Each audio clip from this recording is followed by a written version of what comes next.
menjadi momok para calon presiden yang tidak sanggup atau takut berhadapan dengan Anies pada Pilpres 2024 yang akan datang. Oleh karena itu, karena mereka takut bersaing dengan Anies Rashid Baswedan pada Pilpres 2024, maka Anies dibully, difitnah, hoax, dikatakan Anies itu adalah intoleransi, dikatakan Anies itu adalah mengusung politik identitas. Kenapa mereka benci Anies? Satu, Anies tidak bisa mereka suap. Jadi Anies dibenci karena Anies tidak mau menjual agamanya kepada orang-orang yang bisa mengharapkan segala cara termasuk menjadi masyarakat. Sebagai Ketua Umum DPP KMPI secara tegas dan lugas, saya tidak ingin Anies Baswedan menjadi Presiden Republik Indonesia yang harus memimpin putra-putra terbaik bangsa ini. Bangsa ini sudah memberikan ruang yang begitu besar kepada Anies Baswedan. Sudah diberi kesempatan untuk menjadi menteri, pernah diberi kesempatan untuk menjadi gubernur. Itu cukup dalam pentas politik tanah air. Tapi kalau sampai meminta ini jadi presiden, itu terlalu berlebihan. Biarkanlah putra-putra bangsa Indonesia sendiri yang menjadi Presiden Republik Indonesia.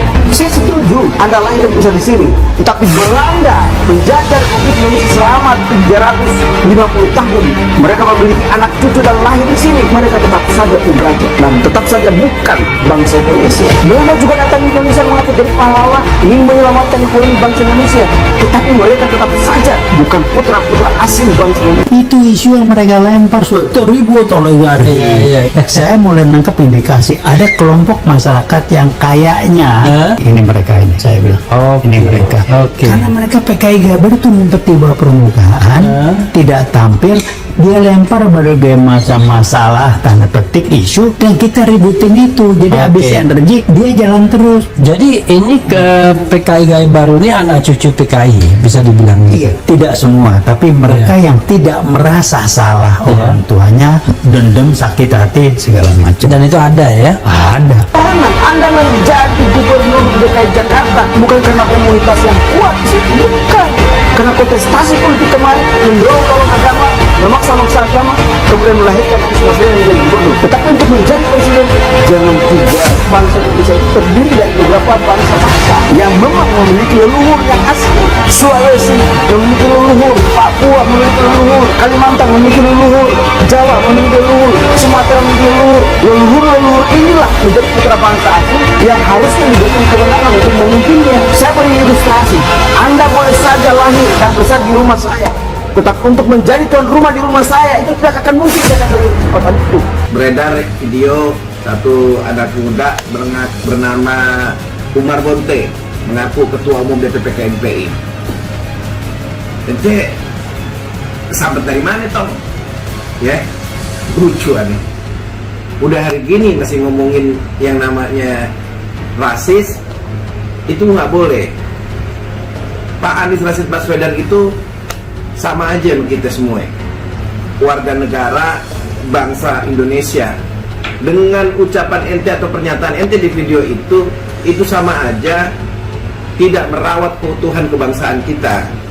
Semua dari mana, leluhur, nenek moyang, apa semua ketika sudah menjadi warga negara Indonesia itu memiliki hak yang sama, apalagi punya rekam jejak untuk bangsa Indonesia. Ente udah berbuat apa toh? Apa-apaan ente?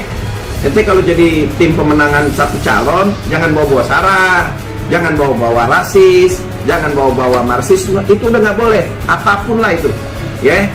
Kita ini menjaga keutuhan, kerekatan sesama anak bangsa, lintas agama, lintas etnis, itu udah selesai dengan Pancasila. Aduh, Masya Allah ente. Jokowi disebut cawe-cawe soal Capres 2024, Gibran biar warga yang menilai. Gibran Raka Buming Raka enggan menanggapi pernyataan yang menyebut Presiden Joko Widodo atau Jokowi terlalu ikut campur mengenai pemilihan calon presiden 2024. Mengenai anggapan tersebut, putra sulung Presiden Jokowi itu menyerahkan kepada masyarakat. Menurutnya biar warga yang menilai hal tersebut. Gibran hanya menjawab singkat saat kembali diulangi pertanyaan mengenai apakah Jokowi tidak ikut terlalu dalam mengenai Capres 2024. Dirinya hanya menjawab tidak saat ditanya hal tersebut. Dilansir dari Detik News, Yusuf Kala atau JK sebelumnya mengatakan, Presiden seharusnya tidak terlalu melibatkan diri dalam perpolitikan jelang akhir jabatan. Dia mencontohkan kala Megawati Soekarno Putri dan Susilo Bambang Yudhoyono atau SBY menjabat sebagai presiden. Hal itu disampaikan JK saat menjawab pertanyaan awak media soal tidak diundangnya Nasdem saat pertemuan 6 ketum parpol di Istana Kepresiden pada Selasa 2 Mei lalu. Jika awalnya menuturkan seharusnya Jokowi mengundang Nasdem jika membahas urusan negara. JK pun menduga Jokowi berarti tidak hanya berbicara terkait persoalan negara saat bertemu para ketum parpol pendukung pemerintah, berarti ada pembicaraan politik imbunya. JK lantas menyebut Presiden Jokowi seharusnya seperti Megawati dan SBY. Dia menyebut keduanya tidak terlalu terlibat politik menjelang berakhirnya masa jabatan. Jokowi bantah. Namun pernyataan tersebut telah dibantah oleh Presiden Joko Widodo secara langsung, yang menyebut dirinya ikut campur dalam pemilihan calon presiden 2024. Dirinya menegaskan bahwa pertemuannya dengan 6 ketua umum partai politik beberapa hari lalu merupakan ajang diskusi politik. Keberhasilan ini menjadi momok para calon presiden yang tidak sanggup atau takut berhadapan dengan Anies dalam Pilpres 2024 yang akan datang. Oleh karena itu, karena mereka takut bersaing dengan Anies Baswedan dalam Pilpres 2024, maka Anies dibully, difitnah, hoax, dikatakan Anies itu adalah intoleransi, dikatakan Anies itu adalah mengusung politik identitas. Kenapa mereka benci Anies? Satu, Anies tidak bisa mereka suap. Jadi Anies dibenci karena Anies tidak mau menjual agamanya kepada orang-orang yang bisa menghalalkan segala cara, termasuk menjolimi masyarakat. Sebagai Ketua Umum DPD KMPI secara tegas dan lugas, saya tidak ingin Anies Baswedan menjadi Presiden Republik Indonesia yang harus memimpin putra-putra terbaik bangsa ini. Bangsa ini sudah memberikan ruang yang begitu besar kepada Anies Baswedan. Sudah diberi kesempatan untuk menjadi menteri, pernah diberi kesempatan untuk menjadi gubernur. Itu cukup dalam pentas politik tanah air. Tapi kalau sampai meminta ini jadi presiden, itu terlalu berlebihan. Biarkanlah putra-putra bangsa Indonesia sendiri yang menjadi Presiden Republik Indonesia. Saya setuju, Anda lahir besar di sini, tetapi Belanda menjajah Republik Indonesia selama 350 tahun. Mereka memiliki anak cucu dan lahir di sini. Mereka tetap saja penjajah dan tetap saja bukan bangsa Indonesia. Belanda juga datang ke Indonesia mengaku jadi pahlawan, ingin menyelamatkan ekonomi bangsa Indonesia, tetapi mereka tetap saja bukan putra-putra asing bangsa Indonesia. Itu isu yang mereka lempar sudah ribut oligarki. Saya mulai menangkap indikasi ada kelompok masyarakat yang kayaknya ini mereka ini, saya bilang ini mereka.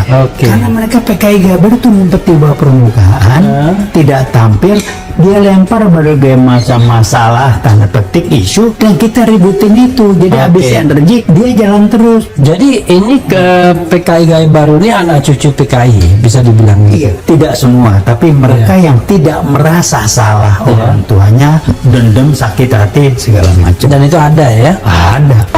Anda menjadi gubernur DKI Jakarta bukan karena komunitas yang kuat, bukan karena kontestasi politik kemarin mendorong agama, memaksa agama, kemudian melahirkan Anies Baswedan menjadi gubernur. Tetapi untuk menjadi presiden, jangan juga bangsa Indonesia itu terdiri dari beberapa bangsa-bangsa yang memang memiliki leluhur yang asli. Sulawesi memiliki leluhur, Papua memiliki leluhur, Kalimantan memiliki leluhur, Jawa memiliki leluhur, Sumatera memiliki leluhur. Leluhur inilah menjadi putra bangsa asli yang harusnya diberikan kewenangan untuk memimpinnya. Saya beri ilustrasi, Anda boleh saja lahir dan besar di rumah saya, tetapi untuk menjadi tuan rumah di rumah saya itu tidak akan mungkin. Saya akan beri kesempatan itu.